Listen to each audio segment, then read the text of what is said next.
Right, okay, so on the previous clip, I basically discussed the factorization methods, basically the common factor method, finding common factor. So let's carry on with this same thing a bit more, and let's do some different types of question. Basically, we try to factorize using common factor. And also, obviously, we discussed before why we are using factorization, what for. So we basically discussed the reasons for that. So let's carry on. There's a question here. We try to factorize it. In general, in exam conditions, or in generally, when you're finding math expressions, they don't really mention what's the method of factorization. So they might say just factorize it. So we are the one to really, to come into a conclusion what sort of a method can be used, or what sort of methods can be used. So here, however, we can clearly see there are something common in both, isn't it? So in terms of numbers, 8 goes into both, right? 8 is quite big as well. The biggest common number you can get 8. Right? You can take 2, you can take 4, but they are certainly smaller than 8. So let's take 8. In terms of numbers, 8 is the biggest factor. And also in terms of letters, you can see x squared, x there, right? X squared here, x there. So x is common factor. Take an x out. And also this here y cubed, here y to the power of 4. So y cubed is common. We are taking smaller power because obviously y4 is bigger than y3, right? So y3 is the common one, basically. I hope that makes sense. So y cubed. So once you take on that, what you're going to left with, that will be 2, because 16 divided by 8 will be 2. And that's x, that's it, because y cubed is totally taken. And x squared divided by x is x. Minus, that minus comes from there. And the 8 is gone, x is gone, and y4, y to the power of 4 divided by y cubed would be y. So that's complete factorization. Okay, quite simple, straightforward. Okay, write some more. Maybe. You see his pens are running out. Okay. Right, number 2, let's say we have another one. 7xy to the 4 minus 56 xyz. Right. So in terms of numbers, 7 is a common factor, take it out. In terms of x's, x is common. In terms of y, here y to the power of 4y, so only just y is common. So 7 is gone, and y cubed divided by y will be y cubed minus 56. 7 times 8 goes into 56, because 8. xy is gone and z is the left over. That's it. Right? Does it make sense? So that is the answer.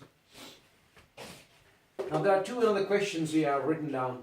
Let's try to get into these questions. So these questions are quite nice questions. We did a similar question in the previous clip. Let's see how to do this question. Let's focus on the first one. Let me rewrite the question again here. The question says 6ac plus 3ad minus 4bc minus 2bd. There are 4 terms. And again, we can look into a common factor whether we can find anything common across them. Let's see a number we can find 6, 3, 4, 2. Well, there's no common numbers except 1. The 1 is no point taking 1 out. None of them can be divisible by the same number, so there's no common numbers. Any common letters? A here, no A, no A. So A is not common. Let's see C. C, no C there, so it's not common. So none of them are common. So the best thing you can think of, we can possibly you can see now, if you observe it, A is common to these 2. Right? Isn't it? Actually 3, A is common. 3 is common here. So I've taken 3 out because 3 is common. So I'm going to left it to 2C plus 3D minus, what is common here? Here what is common? Minus 2b is common.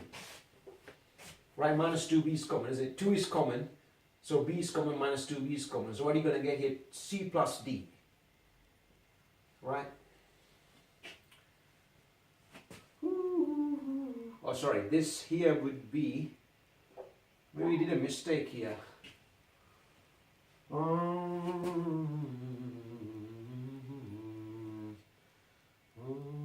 That's 2c basically, 2c.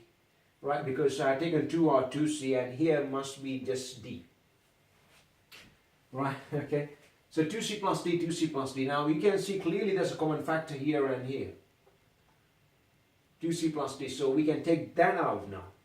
So what are you going to get? 2c plus d taken out.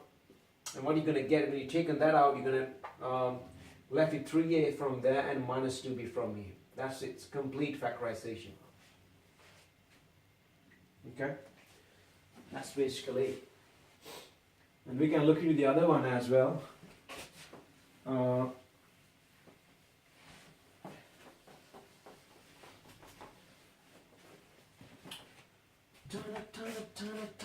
Let's look into that. Question number 2. So we got 6ac plus 3ab minus 4bc minus 2b squared. Again, 4 terms. Most of the 4 terms ones are actually end up like this. You know, that's sort of like a clue actually. If it's 4 terms, most times they just end up like this. What's the common factor here? 3a, isn't it? Take it out. C plus 2c plus b.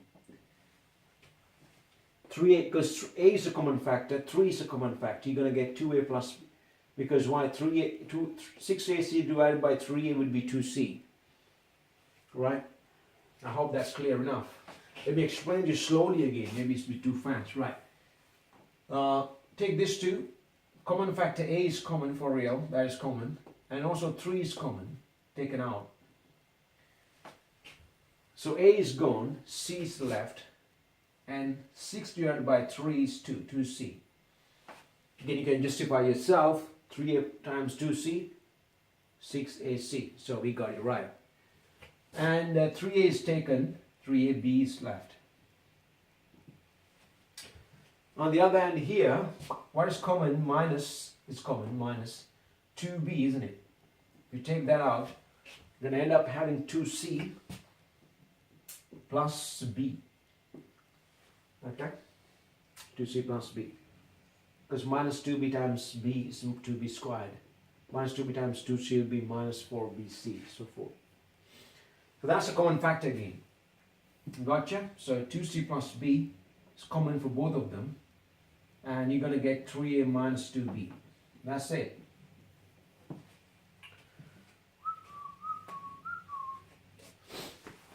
It's pretty simple, I think, right? Okay, so that's the basically the expansion of, we have expanded our, what you call factorization method, finding common factor into this sort of questions. So pay attention to these kind of things, quite simple questions. Sometimes they can give you these questions written in a slightly different order. They might give you written in other order. For an example, they might give you 6ac minus 4bc. You know, the question can be written in a different order as well. Still you can do it.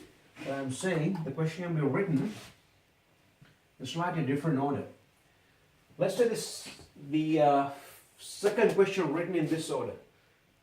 6ac minus 4bc. See, these two things are written together. And 3ab minus 2b squared. You can still try it to do in the same fashion. So the same question basically, I've written in a different order. What's common here? We got 2c, isn't it? 2c is common. Because c is common, 2 is common. 2 goes into both. So what are you going to get here? 3a minus 2b. Are you cool with that? Because 4 divided by 2 is 2. C is gone. Minus 2b. Plus what's left over here. Sorry. B is common, isn't it? Taken b out. Going to get 3a minus b, 2b. Gotcha? So 3 minus 2b, 3 minus 2b is common again. So when you do that, that's taken out again because they both are common. What you're going to get here, 3a minus 2b times 2c plus b. See, that way can be done too. And that is exactly the same as the previous answer you got. The same expression can be written, different ways to get the same answer. So don't be afraid just to investigate. It's very important. So mathematics is not just something you just read and just copy and again recreate. That's probably a different subject. Maybe you can do that with. Math is about understanding. We can't do everything. Obviously, nobody knows everything. But it's worth a try. Just give it a try. It's not about knowing all these things, but rather to develop some skills to investigate. Then we might get things right more often. So it's not about getting all right all the time. Certainly, I get a lot of things wrong many times. So that's how it is. We are just human beings. It's not a problem. But what you can do is just try. If you have a passion, if you like to do it, if you think you want to do it, then do it. Simple as that. All right. Cool. So let's move forward. Let's move forward into the other methods then. Factorization methods. There are a few other interesting factorization methods. We can probably incorporate this method to them as well. It's going to be quite important.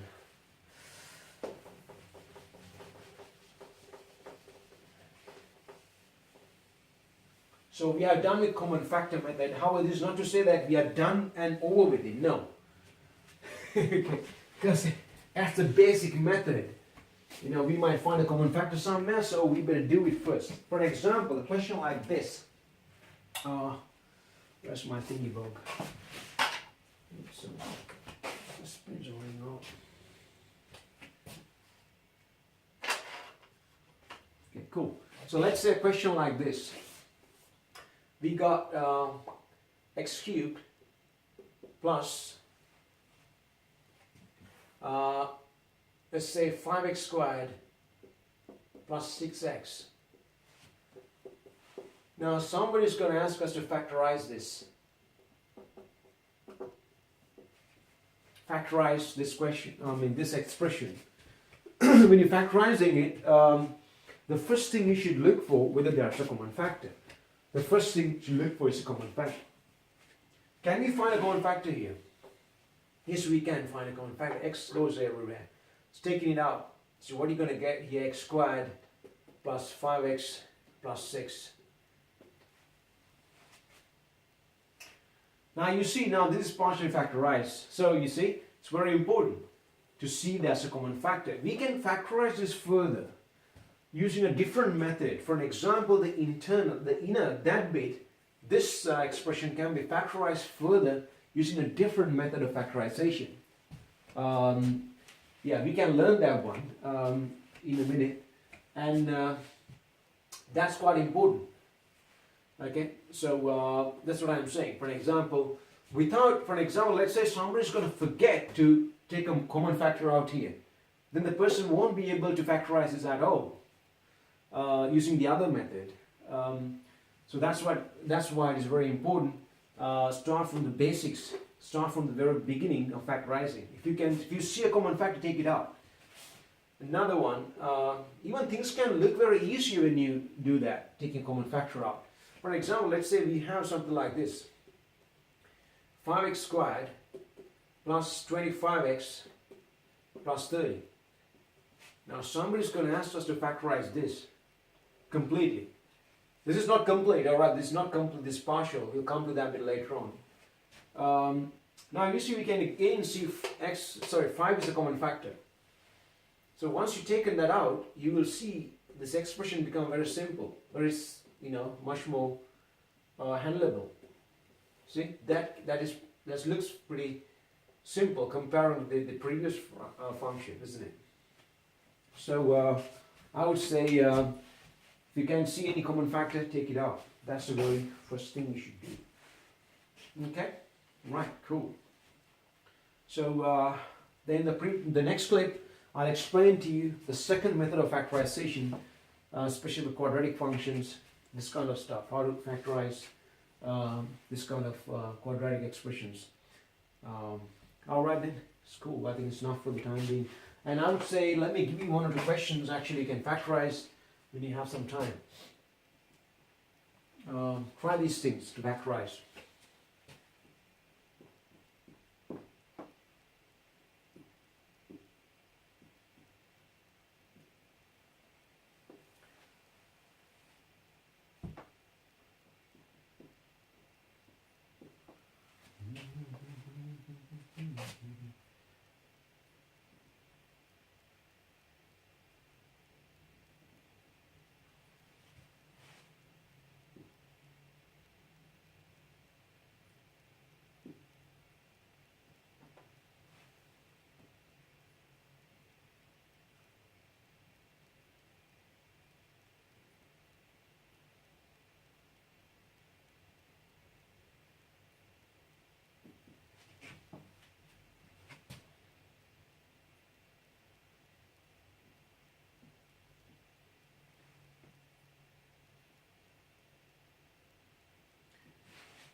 Yeah, that's it. Okay, try these questions at home when you get some time. All right, so let's wait for the next clip, and I'll explain to you how to do the next type of factorization.